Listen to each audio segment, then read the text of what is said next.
Also hier ist es ganz schön. Wenn ich das so sehe, das ist ja gewaltig. Tolles Volk, sehr schöne Stände und tolle Action. Eine nette Atmosphäre. Das gibt so ein Flair, dieses Dorf.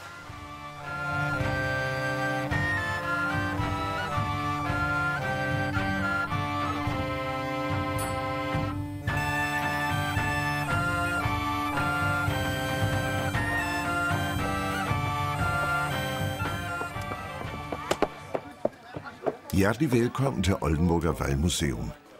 Her viser vi dig, hvordan slaverne levede i den tidlige middelalder.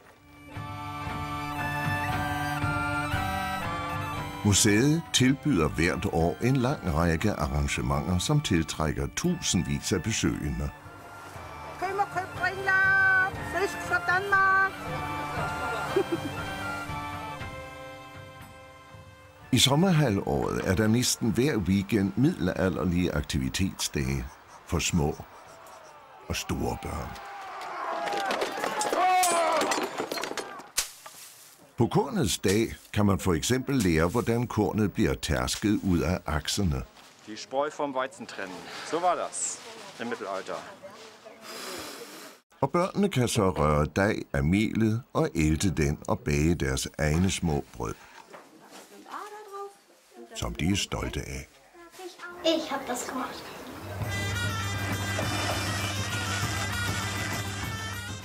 Man kan se, hvordan man blander uld og spinder tråde af det, eller hvordan slaverne fremstillede spillebrikker, amuletter eller små gudebilleder. Hvordan de krydrede deres mad med urter, helbredte sygdomme, eller hvordan de søgte at stemme guderne mildt. Det er godt, at vi bliver mindet om, hvad folk allerede vidste for 1000 år siden, bedre end vi gør i dag. Slaverne har for øvrigt fisket næsten som fiskere nu til dags. På fiskeriets og jagtens dag kan man lære en hel masse om, hvordan de har skaffet sig mad.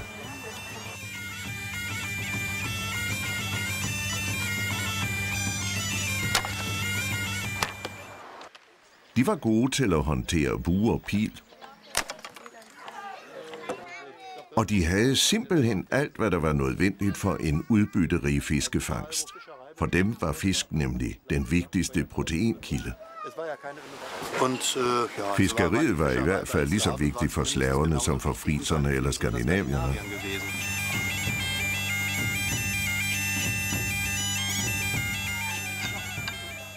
På prydens dag får du indblik i den rige verden af smykker og pynt, som slaverne omgav sig med.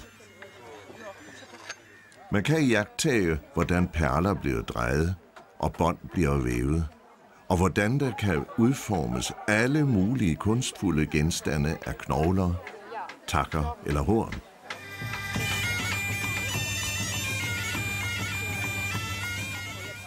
På kampens dag morer alle sig altid godt.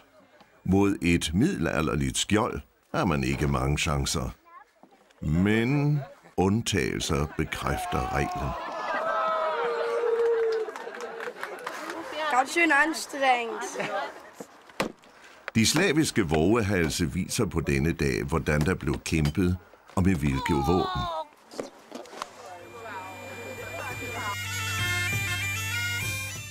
Naturligvis kan man også gå op på det historiske voldanlæg, og med lidt fantasi kan man også her se de slaviske krigere for sig, der bevogter det ældgamle borganlæg. Herfra har man også en flot udsigt til Sankt Johannes, den ældste teglstenskirke i Nordeuropa. Så går turen ind i hjertet af Vallmuseum. Gennem en smal gang træder man ind i det 1200 år gamle Starigard, det kæmpe borganlæg, som der står en model af her på museet.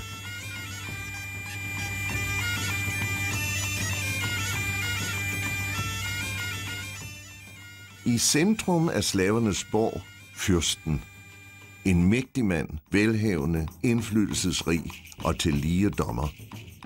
Forsamlet omkring ham var håndværkere og handelsfolk, hvis fornemste opgave bestod i at tjene ham.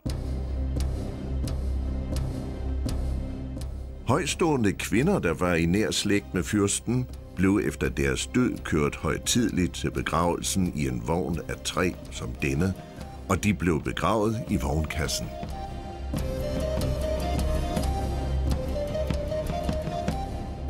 Ligesom næsten alle folk i den tidligere middelalder levede også slaverne i en verden fuld af guder og ånder.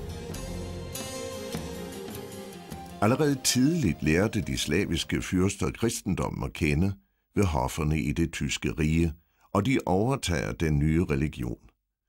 Omkring år 940 bliver Starigard endda bispesæde. Den almindelige slaviske befolkning fortsatte upåvirket med at tilbede deres gamle guder.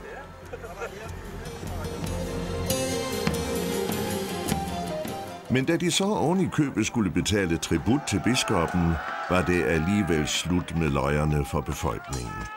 Der fandt flere oprør sted blandt slaverne.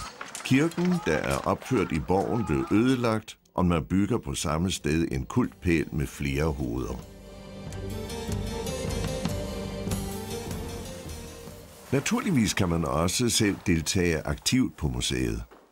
Her prøver en besøgende en ringskjorte, der vejer flere kilo, og dertil kommer krigsudstyret.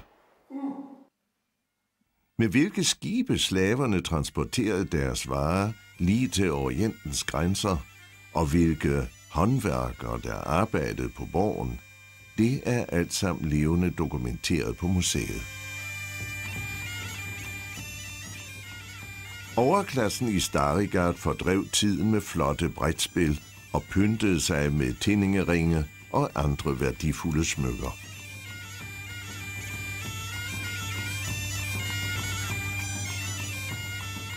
Især fester og markeder er populære blandt museets publikum. For eksempel Voldfesten, Landmarkedet, det tysk-danske kunsthåndværkermarked og vinteren Viselinmarkedet, der er opkaldt efter bispen Viselin. I forsommeren glæder de besøgende sig til den historiske Rosenuge. Trænger man til noget at styrke sig på, byder museets café og restaurant på holstenske specialiteter, som for eksempel Sauerfleisch, melbytte eller rybenmus. Prøv bare. Og i samme hus præsenterer det ældste lov i Tyskland sin historie fra middelalderen op til vore dage. Sankt Johannes Toten- und Schützengilde har eksisteret lige siden 1192. Her ses det såkaldte gyldne æble fra tiden omkring 1600, det eneste eksemplar af sin art i hele verden.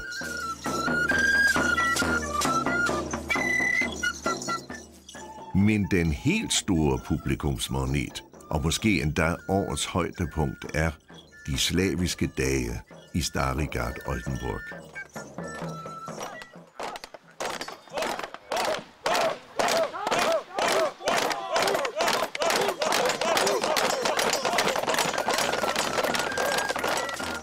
Det er et kæmpe middelaldermarked med alle mulige slags legespil og håndværk.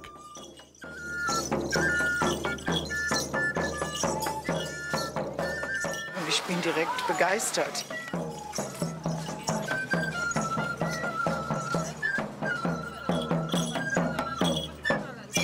Uns gefällt es sehr gut. De slaviske dage er bare fantastiske. Ich finde die Slaventage toll. Her er nemlig noget for enhver. Her mødes middelalderkrigere fra alverdens lande. 1, 2, 3, warriors to the other side. Man finder både idyl og mere voldsomme arrangementer. Her vises mange forskellige håndværk. Man kan også lære noget. Gudernes tårer, Nordens guld.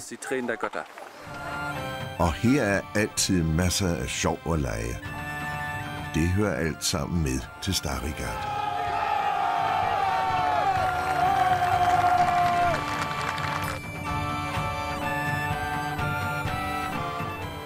Og hvis du nu har fået lyst til at besøge Wallmuseum, så skal du være Hjertelig velkommen.